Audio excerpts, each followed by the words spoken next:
As the hart panteth after the water brooks, so panteth my soul after thee. My soul thirsteth for God, for the living God.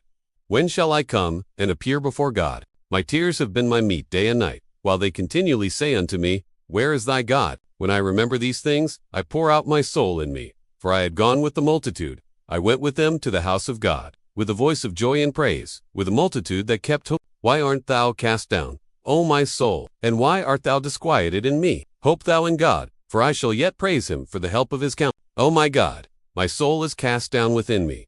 Therefore will I remember thee from the land of Jordan, and of the Hermonites from the hill. Deep calleth unto deep at the noise of thy waterspouts.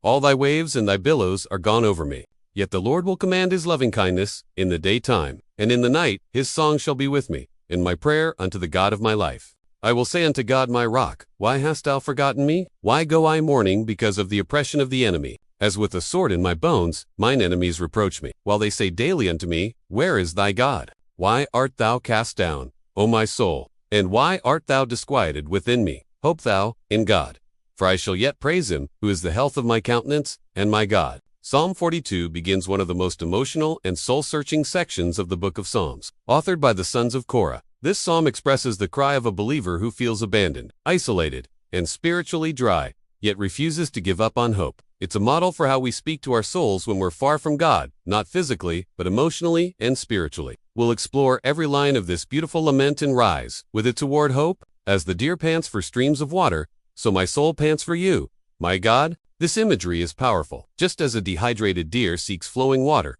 the psalmist is spiritually parched, desperately longing for God's presence. This longing is not casual, it's desperate, intense. Many of us have known this feeling seasons, where God feels far, and we feel dry. But naming this thirst is the first step toward renewal. My tears have been my food day and night. The psalmist is overwhelmed with grief. He weeps day and night, mocked by others who ask, Where is your God? This is spiritual exile feeling, cut off from the source of life. His pain is not just internal, it's public. And yet, even here, we see something beautiful.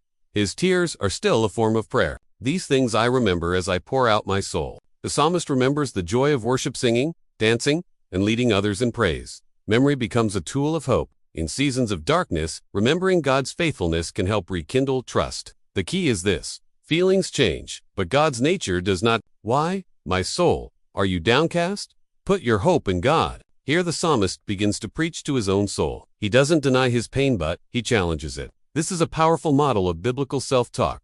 Be honest about your feelings, but don't let them have the final word. Hope is not a feeling, it's a decision to trust in God's character. Deep calls to deepen the roar of your waterfalls. This poetic phrase paints a picture of overwhelming spiritual depth. It could mean the psalmist feels overwhelmed like one wave crashing after another, but it could also mean that God's Spirit speaks to the depths of our being. Even when we feel overwhelmed, God is still there, communicating in profound ways. By day, the Lord directs his love. At night, his song is with me. Despite the emotional chaos, the psalmist clings to divine love.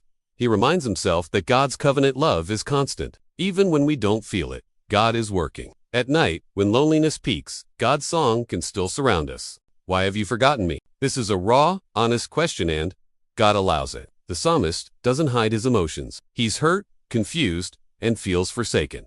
But here's the beauty. He still prays. This teaches us that lament is not unbelief, it's faith fighting through the fog. Why, my soul, are you downcast? Put your hope in God.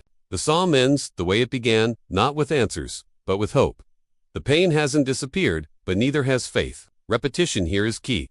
The psalmist speaks truth over himself again. Sometimes we have to repeat truth until it breaks through the lies. Hope isn't a quick fix, it's a discipline.